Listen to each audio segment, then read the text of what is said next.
ज्यादातर मूवीज में आज का इंस्पिरेशन की बात की जा रही है कि ये मूवी उस मूवी का होमाज है या फिर इंस्पिरेशन है। कुछ लोग किसी भी मूवी को कॉपी कह देते हैं। साथ ही साथ काफी सारे पॉपुलर राइटर्स ये कहते हैं कि जी हमें दूसरी मूवी से, कॉमिक्स से या फिर कहानियों से चीजें उठानी पड़ती है, चुरानी पड़ती है, वरना हमारी कहानियां इफेक्टिव नहीं होंगी और एंगेजिंग नहीं होंगी। सबके सब चोर हैं साले। और मेरी तरह के कुछ जो नए राइटर्स है वो ये सोचते हैं कि जी हम अपना कॉन्सेप्ट लगाएंगे, अपने ओरिजिन्स लगाएंगे। पहले ये बात दिमाग से निकाल देनी चाहिए कि दुनिया में कुछ भी ओरिजिनल नहीं होता, नेचर को छोड़ के।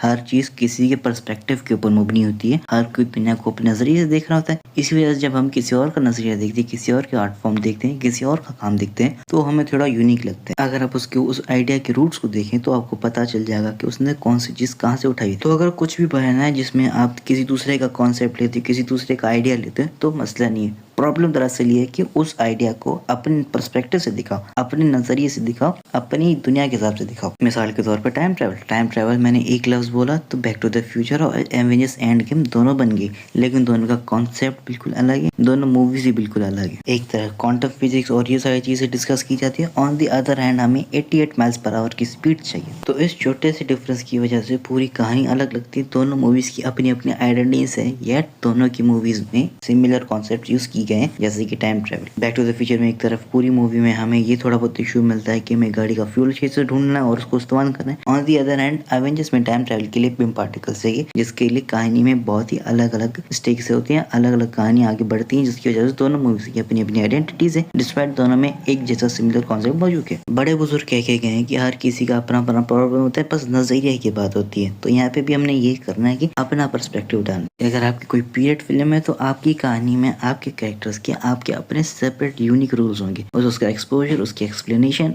थोड़ी बहुत यूनिक होगी, जिसकी वजह से डिस्पाइट वो ऐसी कहानियां हजारों बार बनी होंगी, लेकिन यूनिक पर्सपेक्टिव की वजह से वो फ्रेश लगी। पर्सपेक्टिव मतलब नुक्ता नजर। और फिर ये कह देना कहावत कि जी good writers copy while great writers steal, गलत बात है। Good writers copy, lazy writers steal, क्योंकि वही बात है, जब आपके पास नॉलेज वगैरह नहीं है तो आप दूसरे का कंटेंट पूरी तरीके से उठाएंगे और बस कॉपी पेस्ट करते जाएंगे। अगर जी फिल्म मेकिंग की बात है तो उसके लिए आपको थोड़ा बहुत कैमरा की अंडरस्टैंडिंग होनी चाहिए, क्या दिखाना है, क्या नहीं दिखाना है, किसको दिखाना है, किसको नहीं दिखाना है, उसकी थोड़ी बहुत नॉलेज और 50-60 फिल्में देख के रट लो तो वो काफी होता है। और फिर मैं ये बात कहता हूँ कि आपकी कहानी आपकी पूरी जिंदगी का नजरिया होता है। जो भी आपने सारी जिंदगी में देखा, सुना और समझा, वही रिफ्लेक्ट होकर आपकी कहानियों में शो हो रहा होता है। भले आप उसको जितना भी छुपाने की कोशिश करो, सबके ट्रॉमा, सबके डिप्रेशन, सबकी एंग्जाइटीज ना चाहते हुए भी उनकी कहानियों में दिख रही होती हैं। और अगर आप ये चाहते हो कि जी मैं बस दूसरे का कंटेंट लूंगा, थोड़ा बहुत उसे चेंज करके अपनी मूवी या फिर कहानी में डाल दूंगा, तो मैं उसके ऊपर ये एडवाइस दूंगा कि ऐसा मत करना कि 5-6 फिल्मों से बहुत सारी इन्फॉर्मेशन ले लो। इसके बजाय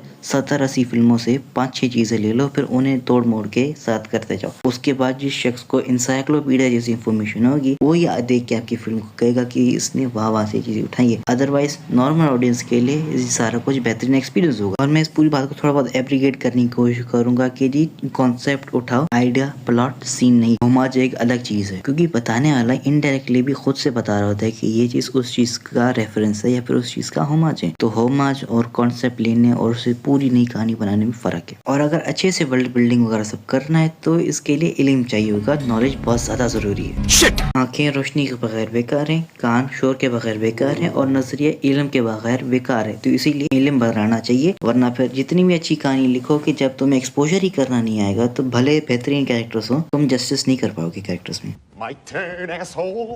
और अगर तुम चाहते हो कि तुम्हें मैं एक कोई स्टार्टिंग पॉइंट बता दूं कि तुम कहानी किस चीज को लेके लिखना शुरू कर लो, तो फैन फिक्शन बेहतरीन स्टार्ट है, क्योंकि तब वर्ल्ड बिल्डिंग वगैरह की कोई जरूरत नहीं होती, क्योंकि सारी वर्ल्ड और सारे कैरेक्टर्स ऑलरेडी एस्टेब्लिश होते हैं। तो मैं बस अगले आने वाले इवेंट्स और कैरेक्टर्स के साथ खेलना होता है।